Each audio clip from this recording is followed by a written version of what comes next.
Hello and welcome to Magnet Brains Hindi. मेरा नाम है अनिल पाटीदार। दोस्तों, आज के इस सेशन में हम लोग क्या सीखने वाले हैं। सबसे पहले मैं आपको बता दूं कि मैग्नेट ब्रेन्स एक ऐसा प्लेटफॉर्म है जो आपको सभी प्रकार के video free of cost provide करता है। आप हमारे यूट्यूब चैनल और हमारी वेबसाइट magnetbrains.com पर जाकर के सारे वीडियो का आनंद ले सकते हैं, वो भी बिल्कुल निःशुल्क। दोस्तों, आज के इस लेक्चर में हम लोग क्या सीखने वाले हैं। आज का लेक्चर हमारा जो है वो कक्षा 8 के सामाजिक विज्ञान के इतिहास से जुड़ा हुआ है। कक्षा 8वीं के सामाजिक विज्ञान के इतिहास के अंतर्गत आज हम लोग बात करेंगे चैप्टर नंबर 2 की, और चैप्टर नंबर 2 का नाम है व्यापार से साम्राज्य तक कंपनी की सत्ता स्थापित होती है। व्यापार से साम्राज्य तक कंपनी की सत्ता स्थापित होती है, कैसे होती है, बस हमें यही पढ़ना है। इस चैप्टर की शुरुआत हमने पिछले कुछ टॉपिक से कर दी है, लेकिन ये जो हेडिंग है इसका मतलब क्या है। इसका मतलब ये है कि एक व्यापारिक कंपनी जिसका नाम है ईस्ट इंडिया कंपनी, जो भारत में सन 1600 ईस्वी में व्यापार के उद्देश्य से आती हैं, लेकिन धीरे धीरे भारत के एडमिनिस्ट्रेशन यानी भारत के प्रशासन में हिस्सा लेती है, और एक समय ऐसा आता है कि पूरे भारत पर इसकी सत्ता स्थापित हो जाती है। तो कैसे एक व्यापारिक कंपनी भारत में राज करने लगी, बस ये चैप्टर उसी की कहानी से जुड़ा हुआ है। आज का जो हमारा टॉपिक रहेगा उसका नाम है नए शासन की स्थापना। इससे पहले हमने कुछ टॉपिक्स में ब्रिटिश साम्राज्य के विस्तार की बात की थी कि कैसे ब्रिटिश साम्राज्य का विस्तार हुआ, लेकिन जैसे भारत में ब्रिटिश साम्राज्य आया वैसे ही अंग्रेजों ने क्या बदलाव किए, और पुराना शासन व्यवस्था कैसा था और अंग्रेजों ने नए शासन की जो स्थापना की उसमें हम लोग अंग्रेजों द्वारा बदलाव किए गए कुछ सैनिक बदलाव और कुछ न्यायिक व्यवस्था में बदलाव की यहाँ पर चर्चा करने वाले। चलिए एक एक करके इस चीज़ को समझते हैं कि नए शासन की स्थापना का मतलब क्या होता है। देखिए, आपको पता है कि भारत में शासन की स्थापना जब अंग्रेजों ने की तो वो प्लासी का युद्ध था, क्योंकि प्लासी के युद्ध से पहले ब्रिटिश ईस्ट इंडिया कंपनी एक प्योर व्यापारिक कंपनी थी।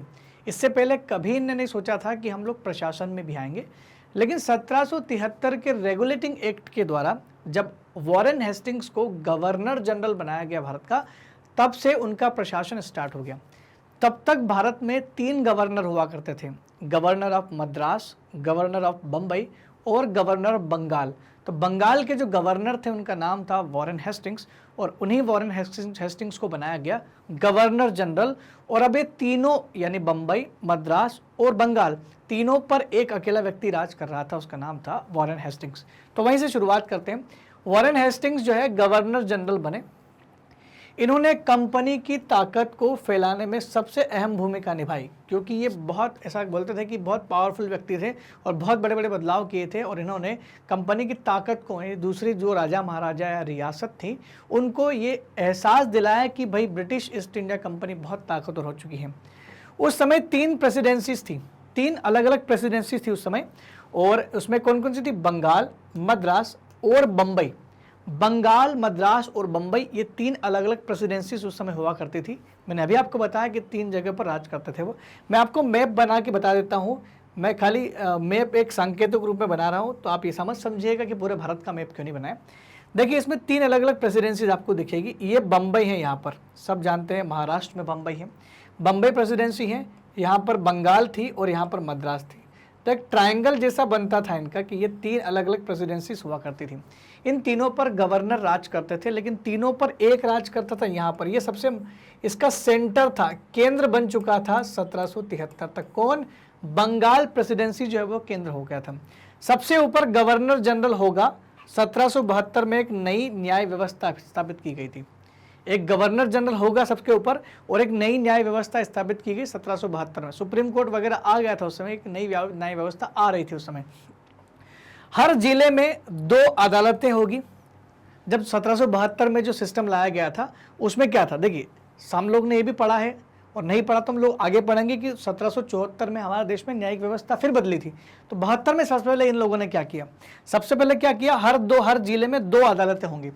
तो 2 अदालतें कैसी होगी? 2 अलग अलग मामलों के लिए होती है। आज भी जिला लेवल पर हमारे देश में अदालतें 2 होती हैं। जिला अदालत को 2 भाग में बांटा गया होता है। एक होती है दीवानी मामलों की अदालत, और एक होती है फौजदारी मामलों की अदालत। क्रिमिनल लॉ और सिविल लॉ 2 अलग अलग होती है।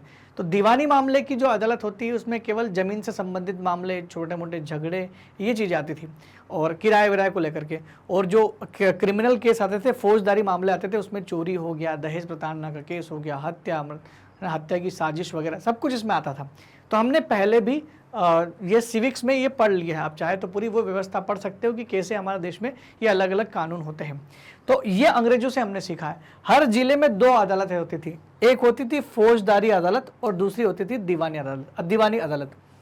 लेकिन अंग्रेज नहीं चाहते थे कि ज़्यादातर हम लोग इनके न्यायिक वाले हिस्से में भी ज़्यादा इंटरफेयर करें, क्योंकि पहले हमारा देश में न्याय वाला जो मुद्दा था, देश में न्याय कौन करता था, तो न्याय वाला मुद्दा हमारे देश में पहले कुछ जो पंडित लोग होते थे, वरिष्ठ लोग होते थे, वो संभालते थे। और मुस्लिम समुदाय में भी जो लोग काजी होते थे, इनका काम होता था। तो नहीं चाहते थे अंग्रेज की भाई इन मामलों में इंटरफेयर करे। तो अंग्रेजों ने क्या किया, ये 2 अलग अलग कानून थे, दीवानी मामला और फौजदारी। तो अंग्रेजों ने कहा कि दीवानी में हम लोग इंटरफेयर करेंगे, फौजदारी आपके हाथ में रहेगा। तो कैसे किया उनने, दीवानी अदालतों के मुखिया यूरोपियन होते थे, यूरोपीय जो होते थे वो जिला कलेक्टर हो गए। पहले यूरोपियंस ही जिला कलेक्टर बनते थे, बाद में इंडियंस को मौका दिया गया। तो एक यूरोपीय व्यक्ति होता था जो जिला कलेक्टर होता था, उसी के हाथ में दीवानी ताकतें थी, मतलब कलेक्टर न्यायिक व्यवस्था संभालता था उस समय, डिस्ट्रिक्ट मजिस्ट्रेट जो है। और फौजदारी अदालतों में अभी भी काजी और मुफ्ती के अंतर्गत ही आते थे। काजी हुए, मुफ्ती हुए, बड़े बड़े प्रख्यात पंडित हुए, तो काजी और मुफ्ती अभी भी वह देख रहे थे फौजदारी मामला, क्रिमिनल केस को वही देखते थे। लेकिन बाद में समस्या होना शुरू हुई, तो फिर उन्होंने नया निकाल किया।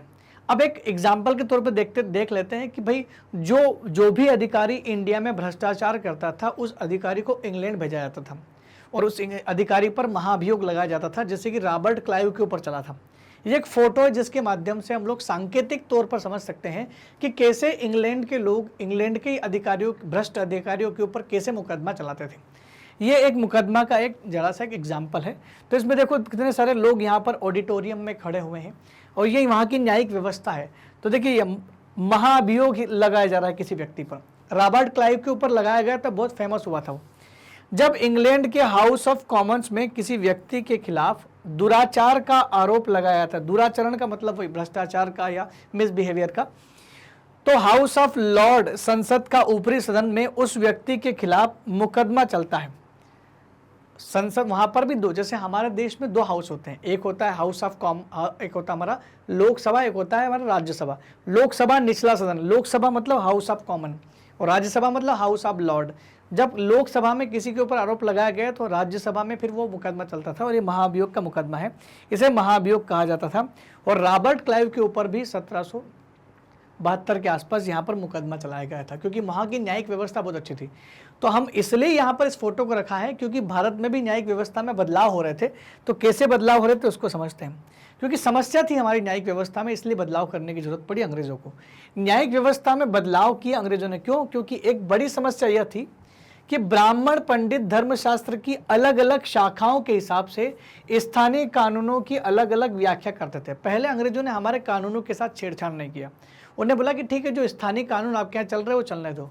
तो अंग्रेजों ने क्या देखा कि भारत में अलग अलग क्षेत्रों में अलग अलग तरीके के कानून चलते हैं। भाई कानूनों में समानता नहीं थी हमारे यहाँ पर यह था कि मान लो इस गांव में है तो इस गांव में हो सकता है कि चोरी की सज़ा 2 महीने हो, किसी गांव में चोरी की सज़ा 2 साल हो। तो ये अलग अलग था, क्यों? क्योंकि धर्मशास्त्र के जो प्रख्यात पंडित थे, जो धर्म को जानते थे, वो अलग अलग शास्त्रों के हिसाब से अलग अलग व्याख्या कर देते थे कि ऐसे अपराध की तो ये सज़ा होनी चाहिए। तो फिर ये अलग अलग व्याख्या करते थे, लेकिन इसमें समानता कहाँ है? भाई अपराध के लिए तो बराबर दंड मिलना चाहिए था। तो बस इसी समस्या की वजह से अंग्रेजों ने 1773 में रेगुलेटिंग एक्ट के तहत एक नए सर्वोच्च न्यायालय की स्थापना की। और भारतीय जिले में एक कलेक्टर सबसे बड़ा ओहदा होता था, कलेक्टर की स्थापना की तरह से भारतीय जिले में जो कलेक्टर था उसी को पावर देना शुरू कर दी उन्होंने, कि कलेक्टर के पास बहुत सारी पावर दे देंगे और वही जो है इन मामलों को निपटाएगा। यानी अब जो पंडितों और इनके पास जो न्यायिक व्यवस्था की है वो जो पावर था वो कलेक्टर के हाथ में आने लगी थी। अब कलेक्टर क्या करता था? इसका मुख्य काम लगान कर इकट्ठा करना, कलेक्टर का मतलब ही कलेक्ट करना था, और न्यायाधीशों, पुलिस अधिकारियों व दरोगा की सहायता से जिले में कानून व्यवस्था बनाए रखना। क्योंकि जितने भी पुलिस अधिकारी होते थे या न्यायाधीश भी होते थे, छोटे मोटे जो जज होते थे वो सारे इनके अंडर में काम करते थे। इसका मतलब कलेक्टर के पास पूरा पावर था किस चीज़ को करने के लिए, कानून व्यवस्था को बनाए रखने के लिए। अब अंग्रेजों ने 1773 के बाद से, बंगाल की बात बता रहा हूँ मैं, पूरे देश में तो नहीं कर पाए क्योंकि खाली बंगाल की बात है, तो बंगाल में जब इन्होंने शुरुआत की तो इन्होंने वहाँ पर ये सुराना सिस्टम जो चल रहा था न्यायिक व्यवस्था उसको पूरा बदल दिया। उसका जो कार्यालय था उसका नाम रखा गया कलेक्ट्रेट, आज भी उसे कलेक्ट्रेट ही कहते हैं। सत्ता और संरक्षण का एक नया केंद्र बन गया। कलेक्ट्रेट पूरी सत्ता और संरक्षण का नया केंद्र बन गया। कलेक्टर के हाथ में बहुत पावर होने लगी।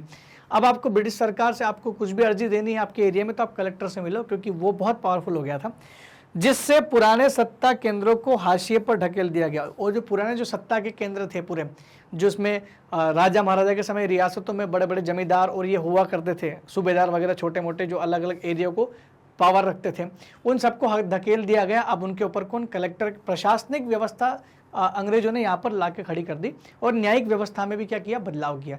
इसीलिए इस टॉपिक का नाम क्या रखा हमने, नए शासन की व्यवस्था। हम इसी को इसलिए पढ़ रहे हैं क्योंकि यहाँ पर नई व्यवस्थाएं आई, कलेक्टर की व्यवस्था आई, न्यायिक व्यवस्था आई। पुरानी व्यवस्थाओं को हाशिए पर ढकेल दिया। हाशिए पर ढकेल दिया मतलब दरकिनार कर दिया, नजरअंदाज कर दिया, ऐसा कह सकते हैं। अब तीसरी जो चीज़ थी कंपनी नए शासन व्यवस्था की, जो तीसरा बदलाव था वो था फौज का, कंपनी की फौज का बदलाव। क्यों? क्योंकि किसी भी रियासत हो या किसी भी साम्राज्य या एम्पायर की ताकत अगर कोई होती है तो आपको भी पता है वो ताकत कौन हो सकती है, वो ताकत होगी अंग्रेजी सेना। तो सेना ही सबसे बड़ी ताकत होती है। कंपनी के साथ भारत में शासन और सुधार के नए विचार तो आए, लेकिन उसकी असली सत्ता सैनिक ताकत में थी। मतलब कंपनी के साथ भारत में शासन और सुधार के नए विचार तो आए, लेकिन फिर भी कंपनी की जो पावर थी वो क्या थी भाई, सुधार होने से इसका मतलब थोड़ी कि यहाँ के देश के लोग आपको एक्सेप्ट कर लेंगे। आपको देश पर दबदबा बनाना है तो आपकी फौज जो है, आर्मी जो है वो ताकतवर होनी चाहिए। तो सैनिक ताकत में थी असली सत्ता। असली सत्ता का जो चाबी थी वो किसके हाथ में होती, वो सत्ता जिसके पास अच्छी सेना होगी। ये शुरुआत से चल रहा है, जिसकी सेना ताकतवर उसकी जीत होगी। अब मुगल फौज की बात कर ले कि पहले क्या था, फिर क्या बदलाव हुआ और अंग्रेजों ने क्या बदलाव ला दिया। तो मुगल में क्या होता था, मुगल की फौज में मुख्य रूप से घुड़सवार होते थे पहले। तो घुड़सवारों के, और पहले उनको मनसबदार का नाम भी बोलते थे, हम लोग अभी चैप्टर में पढ़े नहीं है, ये मिडाइवल हिस्ट्री में आएगा। तो मुगलों के टाइम पे घुड़सवारों का बड़ा एक महत्व होता था कि वहाँ पर घुड़सवार बहुत पावरफुल माने जाते थे, क्योंकि मुगलों के टाइम पे कोई इनके पास कोई बंदूकें वगैरह नहीं थी, तो राइफल तो थी नहीं। तो ऐसे में घुड़सवार जो होता था वो तलवार से लड़ता था, तो घोड़े पर तलवार से लड़ना बहुत आसान होता था। जबकि पैदल सवार जो होते थे वो आम सिपाही होते थे, और घुड़सवार जो होता था वो एक ऊंचे ओहदे का सिपाही होता था। तो कहने के घुड़सवार जो होते थे उनको काफ़ी बड़ा माना जाता था। घोड़े पर चलने वाले प्रशिक्षित होते थे और पैदल सेना भी होती थी। तो उनके पास दो सेना थी, एक तो घोड़े वाली सेना और एक पैदल सेना। तो घोड़े वाली सेना जो होती थी वो काफ़ी प्रशिक्षित होती थी और काफ़ी जानकारी रखती थी और काफ़ी अच्छा लड़ाई युद्ध में निपुण होती थी। बाकी जो पैदल सेना थी वो नॉर्मल प्रशिक्षण लिए होती थी, उनको नॉर्मल लड़ना सिखाया जाता था। उन्हें तीरंदाजी और तलवारबाजी का प्रशिक्षण भी दिया जाता था, दोनों को, पैदल वाले को भी और घोड़े वालों को भी। तीरंदाजी भी आती थी और तलवार चलाना भी सीखते थे। सेना में सवारों का दबदबा रहता था। ये जो सवार थे घुड़सवार, मुगल सेना में घुड़सवार अगर किसी को बना दिया इसका मतलब वो एक बड़ा अधिकारी बन गया। वहाँ पर ये बड़ा एक दबदबा रखता था घुड़सवार। लेकिन जैसे जैसे समय बदलता है वैसे वैसे जब वेपन बदले, जब टेक्नोलॉजी बदली, तो इसमें काफ़ी सारे बदलाव। ये तो मुगल की बात कर रहा हूँ। मुगल के बाद और भी, क्योंकि अंग्रेजों ने जब फौज में सुधार किए तो उनको पहले देखना था कि भारत में फौज को कैसे प्रशिक्षण देते हैं। तो पुरानी चीज़ को उन्होंने पहले सीखा, फिर नई चीज़ अप्लाई की। 18वीं सदी में जब अवध और बनारस जैसी रियासतों में किसानों को भर्ती करके उन्हें पेशेवर सैनिक का प्रशिक्षण दिया जाने लगा था। मतलब 18वीं सदी में अवध और बनारस की रियासतें जो थी वहाँ पर क्या था, किसानों को भर्ती करके उन्हें पेशेवर सैनिक बना रहे थे। तो जो किसान ही थे उन्हीं को प्रशिक्षण देके उन्हीं को सैनिक बना रहे थे। ईस्ट इंडिया कंपनी ने भी जब अपनी सेना के लिए भर्ती शुरू की तो उन्होंने भी किसको पकड़ा, उन्होंने भी किसानों को भर्ती करना शुरू किया, क्योंकि उन्होंने देख लिया था कि अवध और बनारस में ऐसा हो रहा है तो हमें भी वहाँ से कुछ सीखना चाहिए कि भाई भर्ती करो, सेना की संख्या बढ़ाओ। यही तरीका अपनाया उन्होंने भी, ईस्ट इंडिया कंपनी ने अपनी सेना को मजबूत करने के लिए। अंग्रेज अपनी सेना को सिपाही बोलते थे। सिपाही का मतलब होता है, जो भारतीय शब्द सिपाही होता था उसी को सिपाही बोलते थे, जिसका मतलब होता है आर्मी, जिसे आर्मी भी कहते हैं। तो अंग्रेज अपनी सेना को सिपाही कहते थे, ठीक है। और इसी सिपाही विद्रोह की वजह से 1857 की क्रांति हुई। आपको पता ना, मंगल पांडे का नाम आपने सुना होगा। 1857 की क्रांति में मंगल पांडे ने विद्रोह किया था, उसको नाम दिया गया था सिपाही विद्रोह। ये सिपाही विद्रोह, सिपाही म्यूटिनिटी जो विद्रोह था, ये उन्होंने नाम दिया अंग्रेजों ने, ये वहीं से शब्द आया था। 1820 में क्या हुआ? 1820 के दशक में जैसे जैसे युद्ध की टेक्नोलॉजी में बदलाव हुआ। भाई पहले युद्ध जो करते थे वो तलवारों से लड़ रहे थे, लेकिन जैसे जैसे समय बदला, जब दुनिया में बंदूकों का आविष्कार होने लगा, जब बारूद आने लगा, बंदूक आने लगी, तो अंग्रेजों ने धीरे धीरे प्रशिक्षण में बदलाव करना शुरू किया। तो जैसे जैसे युद्ध की तकनीक बदलने लगी, कंपनी में, सेना में घुड़सवार की टुकड़ियों की जगह जरूरत कम होगी, कि उनको पता चला कि भाई घुड़सवार घोड़े पे बैठ के आदमी बंदूक नहीं चला सकता। तो घुड़सवार की जो पहले मुगल के टाइम पे घुड़सवार का ओहदा अच्छा होता था, अब घुड़सवार की बजाय पैदल सेना की अहमियत बढ़ना शुरू हो गई। क्यों? क्योंकि आप पैदल ज़्यादा अच्छे से अपना निशाना लगा सकते थे, जबकि घुड़सवार पर बैठा हुआ आदमी घोड़े के चलने की वजह से बैलेंस नहीं बना पाता था और उसको निशाना वो सही नहीं लगा सकता था। ऐसे में ज़्यादा अहमियत किसकी बढ़ गई थी? पैदल सेना की अहमियत अंग्रेजों के ज़माने में बदल गई थी। सोचो, जब तकनीकी बदली तो महत्व भी बदल गया। इसकी वजह क्या थी कि ब्रिटिश साम्राज्य ने जब बर्मा, अफगानिस्तान और मिस्र में लड़ाई की, जब ब्रिटिश सरकार ने बर्मा में लड़ाई की, बर्मा मतलब आज का म्यांमार, अफगानिस्तान में इंडो आंग्ल अफगान युद्ध भी हुआ था, और मिस्र से भी जब वो लड़ रहे थे, तो वहां पर उनकी जो पैदल सेना थी उन्होंने कारनामा दिखाया, क्योंकि उस समय तक उनके पास जो हथियार थे वो पैदल सेना के द्वारा ज़्यादा अच्छे से चलाए जा रहे थे। सिपाही जो होते थे उन्हें मस्केट मतलब तोड़ेदार बंदूक होती थी एक, और मैचलॉक से लेस होते थे, जो बंदूकें दी जाती थी उनको बंदूकों से प्रशिक्षण दिया जाने लगा था। इसीलिए पैदल जो सैनिक थे वो काफ़ी ज़्यादा फेमस होना शुरू हो गए थे, और उसका एग्जाम्पल हमने 3 युद्ध में देखा भी है। बर्मा में जो युद्ध हुआ था, इसको वर्मा की वजह बर्मा कर लेते हैं, बर्मा, अफगानिस्तान और मिस्र में हमने देखा था। आगे की बात करते हैं। देखिए 19वीं सदी की शुरुआत में और ज़्यादा बदलाव हुए। 19वीं सदी की शुरुआत में क्या बदलाव हुए? सिपाहियों को यूरोपीय ढंग से प्रशिक्षण किया जाने लगा। अब सिपाहियों का समय आ गया था कि अब सिपाही को अब भारतीय ढंग से नहीं, बल्कि अब सिपाही इतना तो हो गए कि थोड़ा बहुत बंदूक चलाना सीख गए, तब इनको प्रशिक्षण यूरोपियन ढंग से दिया जाए। तो सिपाहियों को यूरोपीय ढंग से प्रशिक्षण, अभ्यास और अनुशासन सिखाया जाने लगा। आज आपने हमारी आर्मी का अनुशासन देखा होगा, पुलिसमैन का अनुशासन देखा होगा, कैसे वो एक रो में चलते हैं, कैसे जब आर्मी परेड करती थी। ये परेड वाला जो कल्चर है ये वहीं से यूनाइटेड किंगडम से आया था, क्योंकि वो अनुशासन में चलते थे पूरा। और आज भी जब आर्मी की सेना, जब आपने देखा ना 26 जनवरी के दिन परेड होती है, तो परेड में आप कैसे देखते हो, कैसे सीक्वेंस में वो लोग चलते हैं और कैसा यूनिफॉर्मिटी उनके अंदर होती है। ये सब उन्होंने हमें सिखाया, उस समय भी सिखा दिया था। यूरोपियन कल्चर था वो। सिपाहियों की सेना खड़ा करने के चक्कर में अंग्रेज कई बार जाति और समुदाय की भावनाओं को ठेस पहुंचा देते थे। उनको कोई फर्क नहीं पड़ता था कि ये किस जाति का है, किस भावना का है, कौन से धर्म का है, उनको तो खाली अपनी सेना को खड़ा करना था। और यही हुआ था, एक अफवाह फैल गई थी। अफवाह क्या, रियलिटी भी थी वो। 1857 की क्रांति का जो कारण जो समझा जाता है, हम लोग कारण वही पढ़ते हैं कि जब सिपाही थे इंडिया में, हिंदू और मुस्लिम दोनों थे, तो हिंदू और मुस्लिम सिपाहियों के लिए जब नया एक बंदूकों का नया एक बक्सा जब आए थे वहाँ से यूरोप से, तो उनके जो कारतूस होते थे, अब क्या होता था, कारतूस को मुंह से छील करके ऐसे बंदूक में डालना पड़ता था, जो बारूद होता था। तो जो चर्बी वाले कारतूस आए थे, जो उनका ऊपर जो ढक्कन होता था जिसको मुंह से चीरना पड़ता था, उसमें चर्बी लगाई जाती थी गाय और सुअर की चर्बी उसमें लगाई जाती थी। तो गाय और सुअर दोनों से जोड़ करके धार्मिक भावनाओं को ठेस पहुंचा, हिंदुओं की भी और मुस्लिमों की। यही तात्कालिक कारण था 1857 की क्रांति का। तो अंग्रेज भूल गए थे कि भाई हमें खाली सेना ही खड़ा नहीं करना है, लोगों की भावनाओं को भी देखना है, लेकिन उन्होंने भावनाओं को दरकिनार किया और उनको झेलना पड़ा 1857 की क्रांति को, क्योंकि अंग्रेजों का जो दबाव था और अंग्रेजों का जो शासन था बहुत ज़्यादा क्रूर हो चुका था। अब लोग सहन नहीं कर पा रहे थे उसको। सिपाहियों की सेना खड़े करने के चक्कर में अंग्रेज कई बार जाति और समुदाय की भावनाओं को नज़रअंदाज कर देते थे। भला लोग अपनी जाति और धार्मिक भावनाओं को इतनी आसानी से कैसे छोड़ सकते हैं? हमारे देश में हर कोई व्यक्ति सब कुछ छोड़ सकता है, लेकिन अपनी जाति और धर्म के प्रति जो उसकी भावनाएं है, जो इमोशंस है, वो कभी खत्म नहीं होते। और इसी वजह से 1857 का विद्रोह हमें सिपाहियों की इसी दुनिया की झलक दिखाता है कि कैसे सिपाहियों के अंदर ये भावनाएं पनपी थी। 1857 की क्रांति को हम लोग चैप्टर में आगे पढ़ेंगे, बहुत अच्छे से पढ़ेंगे, लेकिन हर चीज़ जोड़ के वहीं तक देखी जाती है, क्योंकि British India east India company का शासन 1857 तक ही था, हमने पढ़ा है। 1757 के प्लासी के युद्ध से 1857 के स्वतंत्रता संग्राम यानी 1857 की क्रांति तक खाली ब्रिटिश ईस्ट इंडिया कंपनी ने इंडिया पर राज किया। उसके बाद क्राउन राज स्टार्ट हुआ था, इसलिए हम लोग यहीं तक इसको पढ़ते हैं। दोस्तों, अगर आपको हमारे वीडियो सीक्वेंस में नहीं मिल रहे हैं तो घबराने की ज़रूरत नहीं है। आप YouTube के बजाय हमारी वेबसाइट पर विजिट कर सकते हैं, जिसका नाम है magnetbrains.com। आप हमारी वेबसाइट magnetbrains.com पर जाएंगे तो आपको वहाँ मिलेगा India's number 1 100% free online educational platform. यहाँ पर आपको मिलेंगे सारे कोर्सेज, यहाँ पर अवेलेबल होंगे, वो भी फ्री ऑफ कॉस्ट।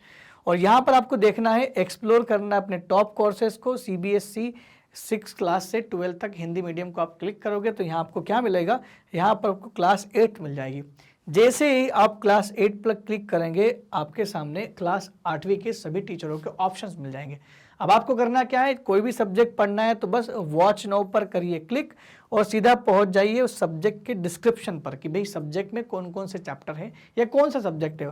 तो नागरिक शास्त्र सब्जेक्ट पर हमने क्लिक किया था तो नागरिक शास्त्र के सारे यहाँ पर अध्याय आ चुके हैं। अब आपको जो भी लेक्चर पढ़ना है सीधा आप लेक्चर पर क्लिक करिए और पहुँच जाइए अपने वीडियो पर और सीधा आपका लेक्चर हो जाएगा शुरू। आप बहुत ही आसानी से अपने नोट्स बना सकते हैं, पढ़ सकते हैं बिना किसी रुकावट के। दोस्तों, मैग्नेट ब्रेन्स आप लोगों के लिए लेकर के आया है 100% मुक्त शिक्षा, जो क्लास 6 से क्लास 12वीं तक के सभी विद्यार्थियों को ऑनलाइन प्लेटफॉर्म पर हिंदी और अंग्रेजी दोनों माध्यम में दी जा रही है। दोस्तों, अगर आपको हमारे वीडियो बहुत अच्छे लग रहे हैं तो कमेंट सेक्शन में लिख करके ज़रूर बताएं और साथ ही साथ हमारे वीडियो को लाइक, शेयर और सब्सक्राइब करना बिल्कुल भी ना भूलें। तब तक के लिए दोस्तों धन्यवाद, थैंक यू वेरी मच।